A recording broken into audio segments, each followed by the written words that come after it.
Hey guys, आज हम करने वाले हैं वर्ड पावर मेडिजी बुक का सेशन 43 एंड इसमें आज हमारे पास सिर्फ 3 वर्ड्स हैं जो कि मतलब इस सेशन में 3 ही वर्ड्स दिए गए हैं। आगे हम नेक्स्ट सेशन में देखेंगे अगले सेशन के, तो इसमें हम 3 कवर करते हैं। यह synergism, decapitulation and capitulation. So first word है हमारा सिनर्जिज्म। तो इसका मतलब ये होता है कि जैसे कोई एक तो अकेला अकेला इंसान काम करे फिर उसका रिज़ल्ट आता है, ठीक है, और अगर उसकी जगह अगर 2 लोग साथ में मिलकर काम करें तो उसका बेटर रिजल्ट आता है, उसी को हम सिनर्जिज्म बोलते हैं। द कंबाइंड इफेक्ट ऑफ 2 और more things working together which is greater than their individual effects. जैसे कि यहाँ पे है, synergism happens when people or things work together and produce a better or stronger result than they could have produced separately. एक example देख लेते हैं। The synergism between the two researchers led to a major scientific breakthrough.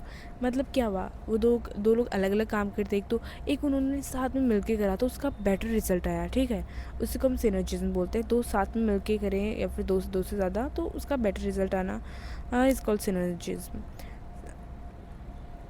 Synergy का मतलब होता है working together to create a greater effect.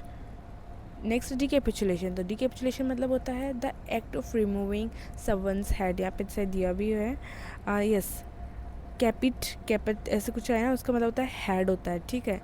तो क्या हो गया, द मतलब होता था ना पिछले पुराने टाइम में वो एकदम सर को ही अलग कर देते थे ना, उसको ही हम ये बोलते हैं।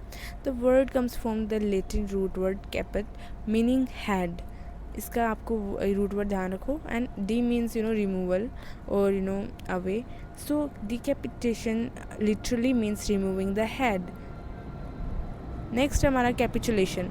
तो अब इसका भी कैपिट ऐसा कुछ है तो इसका भी हेड से रिलेशन होगा, बट इसका क्या रिलेशन होगा?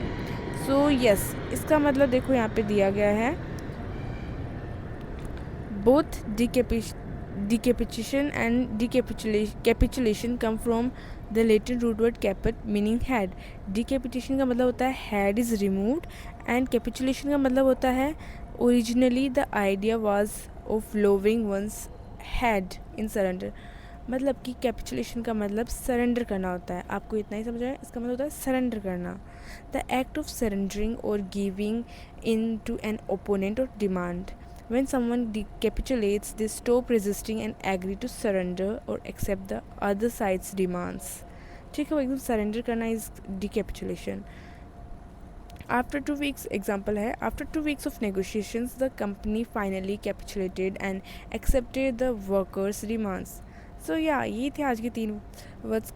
काफ़ी अच्छे वर्ड्स हैं एंड अब मिलते हैं नेक्स्ट सेशन में। आज के सेशन के लिए इतना ही, बाय।